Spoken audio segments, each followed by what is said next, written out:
নমস্কাৰ জেআৰজি ব্লগলৈ সকলোকে স্বাগতম জনাইছো। আজি আমি আলোচনা কৰিবলৈ লৈছো ডিমনিটাইজেশ্যন সম্পৰ্কত অৰ্থাৎ বিমুদ্ৰাকৰণ।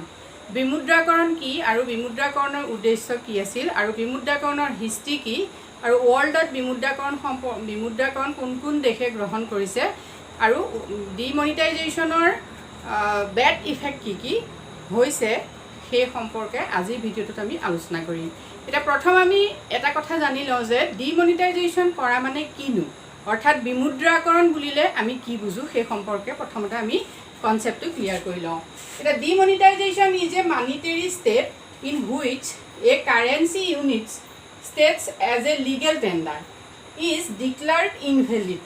অৰ্থাৎ লিগেল টেণ্ডাৰ হিচাপে যিবিলাক কাৰেঞ্চি প্ৰচলিত হৈ থাকে সেই লিগেল টেণ্ডাৰবিলাকৰ কি কৰা হয় ইনভেলিড বুলি ঘোষণা কৰা যিটো প্ৰক্ৰিয়া সেই প্ৰক্ৰিয়াটোকে কি বুলি কোৱা হয় বিমুদ্ৰাকৰণ বুলি কোৱা হয়। অৰ্থাৎ বিমুদ্ৰাকৰণ এনে এক প্ৰক্ৰিয়া যি প্ৰক্ৰিয়াত প্ৰচলিত যিবিলাক লিগেল মুদ্ৰা সেই মুদ্ৰাবিলাকক অপ্ৰচলিত বুলি ঘোষণা কৰা হয়। ঠিক আছে, এতিয়া আমি ইয়াক আৰু এনেকৈ ক'ব পাৰোঁ it is the act of stripping a currency unit of its status as legal tender। অৰ্থাৎ এইটো এটা এনেকুৱা এটা ব্যৱস্থা যিটো ব্যৱস্থাত কি কৰা হয় লিগেল মানিবিলাকক লিগেল যিবিলাক মুদ্ৰা বা কাৰেঞ্চি সেই কাৰেঞ্চিবিলাকক কি কৰা হয় লিগেল নহয় বুলি ঘোষিত কৰা হয়। ঠিক আছে, এতিয়া এই ডিমনিটাইজেশ্যন অৰ্থাৎ বিমুদ্ৰাকৰণ অৰ্থনীতিৰ এটা উল্লেখযোগ্য বিষয় আৰু সকলো ছাত্ৰ ছাত্ৰীয়ে এই সম্পৰ্কে জনা উচিত বুলি আমি অনুভৱ কৰোঁ। এতিয়া ডিমনিটাইজেশ্যনৰ হিষ্ট্ৰী কি? এতিয়া আমাৰ ভাৰতবৰ্ষত ডিমনিটাইজেশ্যন সকলোৰে মুখে মুখে এই বিষয়টো চৰ্চা হৈছিলে 2016ত। সৰুৰ পৰা ডাঙৰলৈকে সকলো মানুহে বা অৰ্থনীতিৰ কোনো খবৰ নৰখা মানুহেও কি কৰিছিলে বিমুদ্ৰাকৰণ কি বুলি সুধিলে বুজি পোৱা এটা পৰিৱেশৰ সৃষ্টি হৈছিলে। কিন্তু এই বিমুদ্ৰাকৰণ অকল ভাৰতবৰ্ষতে হৈছিলে নেকি বা 2016তেই ভাৰতবৰ্ষত হৈছে নেকি, তাৰ আগতে কোনোদিন ডিমনিটাইজেশ্যন হোৱা নাছিল নেকি সেই সম্পৰ্কে আমি কিছু ডাটা চাই লওঁ। অৰ্থাৎ আমি হিষ্ট্ৰী অফ ডিমনিটাইজেশ্যনৰ ওপৰত কিছু কথা ক'ব খুজিছোঁ।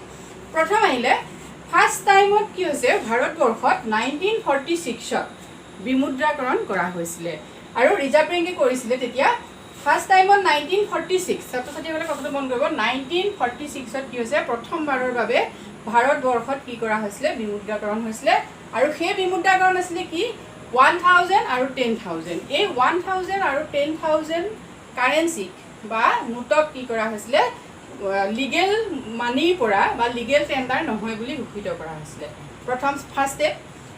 নেক্সট ষ্টেপত আছিলে ছেকেণ্ড ষ্টেপটো আমাৰ ছেকেণ্ড ষ্টেপত আহিলে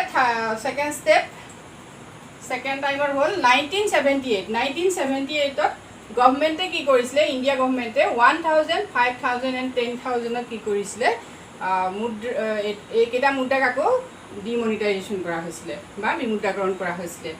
নেক্সট ইয়াৰ পাছতেই সকলোতকৈ উল্লেখযোগ্য আৰু সকলোৰে এতিয়া হয়তো সকলোৰে মনত আছে সেই ডিমনিটাইজেশ্যন হৈছিলে 2016 নৱেম্বৰৰ 8 তাৰিখে 8টা বজাত কি হৈছিলে মাননীয় প্ৰধানমন্ত্ৰী নৰেন্দ্ৰ মোদী ডাঙৰীয়াই বিমুদ্ৰাকৰণৰ ঘোষণা কৰিছিলে আৰু সেই বিমুদ্ৰাকৰণত যিকেইটা নোটক ইলিগেল বুলি কোৱা হৈছিলে বা লিগেল টেণ্ডাৰ নহয় বুলি ঘোষণা কৰা হৈছিলে সেইদিনাৰ পৰা সেইকেইটা আছিলে 500 এণ্ড 1000 ৰুপিজ।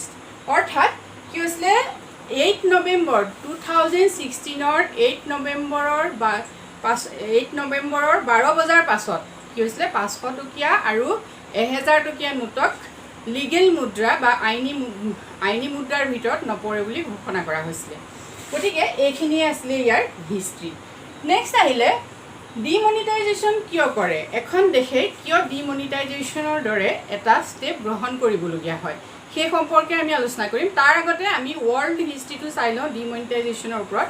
ৱৰ্ল্ডত বিশেষকৈ বিশ্বত কি হৈছিলে 1945ত ফিজি যিখন কাণ্ট্ৰি ফিজিয়ে কি কৰিছিলে ডিমনিটাইজেশ্যন কৰিছিলে। নেক্সট 1969ত ছিংগাপুৰে কৰিছিলে, 1985ত ফিলিপাইনছে কৰিছে আৰু 2002ত ইউৰোপীয়ান মনিটাৰী ইউনিয়নে কৰিছিলে। নেক্সট 2016ত জিম্বাবুৱে কৰিছিলে, যিটো গোটেই বিশ্বত যিটো খলকনি থৈছিলে আৰু জিম্বাবুৱে তেনেকুৱা এটা সিদ্ধান্ত লোৱাৰ মূল কথা আছিলে সেই সময়ত জিম্বাবুৱেত যি ইনফ্লেশ্যনৰ যিটো ৰেট আছিলে সেইটো 20%ৰ ওপৰত আছিলে, যিটো আচলতে হাইপাৰ ইনফ্লেশ্যন বুলি কোৱা হয়। ঠিক আছে, গতিকে আমি দেখিলোঁ যে বিশ্বত বহুবোৰ দেশে কি কৰিছে, বিভিন্ন অৰ্থনৈতিক সমস্যা বা দেশৰ বিভিন্ন সামাজিক সমস্যা সমাধানৰ কাৰণে ডিমনিটাইজেশ্যনৰ দৰে নীতি গ্ৰহণ কৰিবলগীয়া হৈছে। এতিয়া আমি নেক্সট আহিছোঁ ৰিজনছবিলাকৰ কাৰণে, মানে এনেকুৱা ধৰণৰ মুদ্ৰা, লিগেল মুদ্ৰাক বিমুদ্ৰাকৰণ কৰা এই ব্যৱস্থাটো বা নিষিদ্ধ কৰা এই ব্যৱস্থাটোনো কিয় চৰকাৰ এখনে গ্ৰহণ কৰিবলগীয়া হয় সেই সম্পৰ্কে আমি আলোচনা কৰিম। প্ৰথম আহিলে reasons to curb the menace of black money, অৰ্থাৎ যিটো ব্লেক মানি হয়, ক'লা মুদ্ৰা বুলি আমি কৈছোঁ ব্লেক মানিটো ঠিক এনেকুৱা যে যিটো মুদ্ৰা কি হৈছে টেক্সৰ ভিতৰলৈ নাহে, সাধাৰণতে কৰৰ আণ্ডাৰত যিবিলাক মুদ্ৰা নপৰে সেইবিলাকক কি বুলি কোৱা হয়, ব্লেক মানি বুলি কোৱা হয়। এতিয়া আমাৰ ভাৰতবৰ্ষত যেতিয়া কি কৰা হৈছিলে, এই ব্যৱস্থাটো গ্ৰহণ কৰা হৈছিলে, বিমুদ্ৰাকৰণৰ ব্যৱস্থাটো গ্ৰহণ কৰা হৈছিলে, তাৰ মূল কথাটো আছিলে যে ব্লেক মানিৰ ওপৰত যিবিলাক হুলস্থুল হৈ আছিলে সেই সময়ত, সেই ব্লেক মানি যাতে নাইকিয়া কৰিব পাৰি বা ৰোধ কৰিব পাৰি, ব্লেক মানিৰ ৰোধ কৰিব পাৰি যাতে, তাৰ কাৰণে কি কৰা হৈছিলে, এই ডিমনিটাইজেশ্যন খুব তাৎক্ষণিক বা খুব মনে মনে এই সিদ্ধান্তটো গ্ৰহণ কৰা হৈছিলে, প্ৰথম কথা। নেক্সট হ'ল টু ফাইট টেৰৰিষ্ট এক্টিভিটিজ, অৰ্থাৎ উগ্ৰবাদী যিবিলাক কাৰ্যকলাপ, সেই উগ্ৰবাদী কাৰ্যকলাপবিলাক ৰোধ কৰিবৰ কাৰণেও কি কৰা হয়, বিমুদ্ৰাকৰণৰ দৰে নীতি গ্ৰহণ কৰিবলগীয়া হয় দেশ এখনে। বিশেষকৈ টেৰৰিষ্টসকলৰ হাতত কি হৈছে, কোটি কোটি টকা সংৰক্ষিত হৈ থাকে। যেতিয়া তাৎক্ষণিকভাৱে এনে এটা সিদ্ধান্ত গ্ৰহণ কৰা হয় যে এইকেইটা পইচা কি হৈছে কাইলৈৰ পৰা প্ৰচলিত নহ'ব, মানে সেইকেইটা লিগেল মানি নহয়, তেতিয়া কি হয়, তেওঁলোকৰ হাতত যিখিনি পইচা থাকে, সেই টেৰৰিষ্টসকলৰ হাতত যিবিলাক টকা ধন সংগ্ৰহিত হৈ থাকে, সেই সকলো টকা কি হৈ যাব, অচল হ'ব, যিহেতু তেওঁলোকে তাৎক্ষণিকভাৱে সেই পইচাখিনি কি কৰিব নোৱাৰে, বেংকলৈ আহি বা অন্য যিকোনো ব্যৱস্থাই তাক কি কৰিব নোৱাৰে, ৰিটাৰ্ণ কৰি ল'ব নোৱাৰে। যিহেতু ইয়াত এটা ব্যৱস্থা দিয়া হৈছিলে, যেনেকৈ 500, 1000 এইখিনি যেতিয়া নিষিদ্ধ কৰা হৈছিলে, তেতিয়া কি কৰা হৈছিলে যে প্ৰথম অৱস্থাত 30 ডিচেম্বৰৰ ভিতৰত এই টকাখিনি বেংক বা পোষ্ট অফিচৰ দ্বাৰা কি কৰা হ'ব, এক্সচেঞ্জ কৰি লোৱাৰ ব্যৱস্থা চৰকাৰে কৰি দিছিলে। ঠিক আছে, নেক্সট পইণ্টটো হ'ল টু ইৰাডিকেট কাৰাপশ্যন। এতিয়া যিটো দুৰ্নীতি ৰোধৰ কাৰণে কি কৰা হৈছিলে, বিশেষভাৱে দুৰ্নীতি ৰোধ কৰিবৰ বাবে এই ব্যৱস্থাটো বা বিমুদ্ৰাকৰণৰ ব্যৱস্থা গ্ৰহণ কৰা হৈছিলে।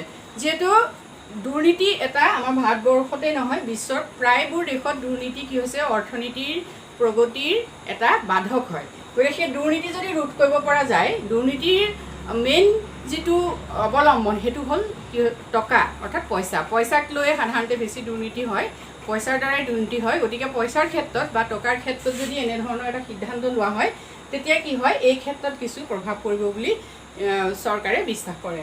নেক্সট পইণ্টটো আহিলে টু ফাইট টেক্স ইভেশ্যন, অৰ্থাৎ কৰ ফাঁকি এটা সকলোতকৈ ডাঙৰ সমস্যা। যিহেতু এখন দেশ, বিশেষভাৱে এখন দেশে কিহৰ দ্বাৰা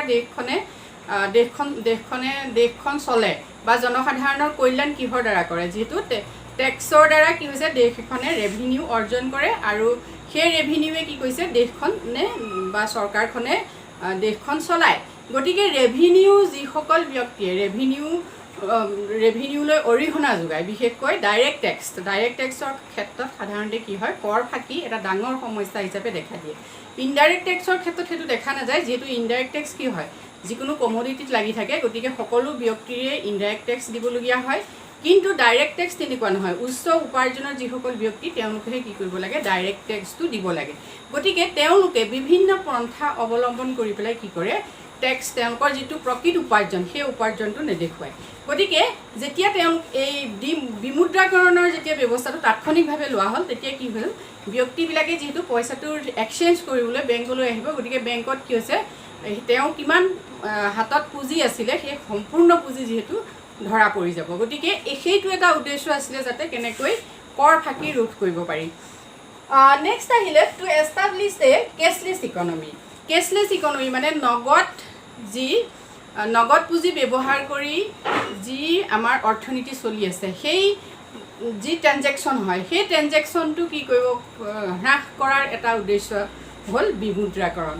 অৰ্থাৎ এতিয়া কি হৈছে আমি দেখিছোঁ যে প্ৰতি ক্ষেত্ৰতে কেছলেছটো অলপ কমি গৈছে এতিয়া যিকোনো মাধ্যমৰ জৰিয়তে ডেবিট কাৰ্ড নেক্সট আহিলে আমাৰ অন্যান্য যিকোনো মাধ্যমৰ জৰিয়তে আমি কি কৰিব পাৰোঁ ইণ্টাৰনেট বেংকিঙৰ জৰিয়তেও আমি কি কৰিব পাৰোঁ যিকোনো দ্ৰব্য সামগ্ৰী ক্ৰয় কৰিব পাৰোঁ গতিকে ডিমনিটাইজেশ্যনৰ অন্য এটা উদ্দেশ্য হ'ল কেনেকৈ কেছলেছ ইকনমি গঢ়ি তুলিব পাৰি নেক্সট আহিলে কম্বেটিং ইনফ্লেশ্যন আৰু কি হৈছে ইনফ্লেশ্যন ৰোধ কৰিবৰ বাবেও কি কৰা হৈছে হয় এই বিমুদ্ৰাকৰণৰ দৰে ব্যৱস্থা গ্ৰহণ কৰা হয় গতিকে এইখিনি হ'ল ৰিজন এতিয়া আমি চাওঁ এই যিখিনি কাৰণ এই কাৰণখিনি নিশ্চয় অতিকৈ গুৰুত্বপূৰ্ণ আৰু অৰ্থনীতি এখনে এনেধৰণৰ এই যিখিনি এই ৰিজনখিনি যেতিয়া এক্সট্ৰিম পইণ্ট পায় মানে অৰ্থনীতি এখনত যেতিয়া এইবিলাক এটা ডাঙৰ ডাঙৰ সমস্যা হৈ উঠে তেতিয়াই আচলতে দেশ এখনে কি কৰে বিমুদ্ৰাকৰণৰ দৰে অতি অৰ্থনীতিত প্ৰভাৱ পেলোৱা এটা মানে সিদ্ধান্ত গ্ৰহণ কৰিবলৈ নিশ্চয় বাধ্য হয়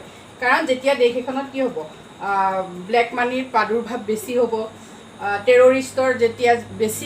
টেৰৰিষ্টৰ বেছি মানে উৎপাত হ'ব ঠিক তেতিয়াই কি হৈছে চৰকাৰে এনেধৰণৰ ব্যৱস্থা গ্ৰহণ কৰিব লাগে ঠিক আছে কিন্তু ইয়াৰ কিছুমান বেড এফেক্ট নাই বুলি আমি ক'ব নোৱাৰোঁ নিশ্চয় বেড এফেক্ট আছে প্ৰথম বেড এফেক্টবিলাক হ'ল যে ই তাৎক্ষণিকভাৱে কি কৰে জিডিপিত প্ৰভাৱ পেলায় অৰ্থাৎ গ্ৰছ ডমেষ্টিক প্ৰডাক্টত প্ৰভাৱ পেলায় আৰু সেইটোৱে কি কৰে যিহেতু মানি চাৰ্কুলেশ্যনটো কমাই দিয়ে অৰ্থাৎ মুদ্ৰাৰ যিটো চাৰ্কুলেশ্যন হয় মুদ্ৰাৰ যিটো প্ৰবাহ হয় মুদ্ৰাৰ প্ৰবাহটো কমাই দিয়ে তাৎক্ষণিকভাৱে আৰু সি কি কৰে সকলো ক্ষেত্ৰতে সেই প্ৰভাৱ পেলায় ইণ্ডাষ্ট্ৰিয়েল ছেক্টৰত পেলাব ঠিক এগ্ৰিকালচাৰ ছেক্টৰত পেলাব ঠিক তেনেকৈ যিকোনো ছাৰ্ভিচ ছেক্টৰত পেলাব এতিয়া যেতিয়া পইচাৰ আদান প্ৰদানটো কমি যায় তেতিয়া কি হয় এগ্ৰিগেট ডিমাণ্ডটো হ্ৰাস হ'ব এগ্ৰিগেট ডিমাণ্ড হ্ৰাস হোৱাৰ লগে লগে কি হৈছে এগ্ৰিগেট চাহিদা হ্ৰাস হ'বলৈ যিটো বাধ্য হ'ব গতিকে এনেকুৱা ধৰণৰ কিছুমান নিগেটিভ ইফেক্ট ডিমনিটাইজেশ্যনে নিশ্চয় পেলায় যিবিলাকে কি হৈছে আমাৰ অৰ্থনীতিত দীৰ্ঘদিনীয়া সমস্যাৰো সৃষ্টি কৰে বুলি কৈছে ইতিমধ্যে 2016ত যি ডিমনিটাইজেশ্যনৰ সিদ্ধান্ত সেই সিদ্ধান্তক লৈ এতিয়াও কি হৈছে চৰ্চা হৈ আছে আজি 4 বছৰেই হ'ল 4 বছৰ বা 3 বছৰ সম্পূৰ্ণ হৈ গ'ল এই 3 বছৰৰ পাছত অৰ্থনীতিত কি লোকচান হ'ল কি লাভ হ'ল সেই সম্পৰ্কে আজি আমি ভিডিঅ'টো আলোচনা নকৰোঁ ছাত্ৰ ছাত্ৰীসকলে বিভিন্ন উৎসৰ পৰা বিষয়বস্তুবোৰ অলপ হ'লেও অধ্যয়ন কৰিব পাৰিব যিসকল ছাত্ৰ ছাত্ৰীয়ে আৰু কথা জানিব খোজে আজিৰ ভিডিঅ'টোত আমি জাষ্ট বেছিক কথাখিনি কৈছোঁ যে ডিমনিটাইজেশ্যন কি ডিমনিটাইজেশ্যনৰ যিবিলাক অবজেক্টিভছ বা ৰিজনছবিলাক কি আৰু হিষ্ট্ৰী কি সেই কথাখিনি আজি আমি আলোচনা কৰিলোঁ যদি ভিডিঅ'টো ভাল লাগিছে সকলোৱে লাইক কৰিব কমেণ্ট কৰিব আৰু মোৰ চেনেলটো সকলোৱে ছাবস্ক্ৰাইব কৰিবলৈ নাপাহৰিব থেংক ইউ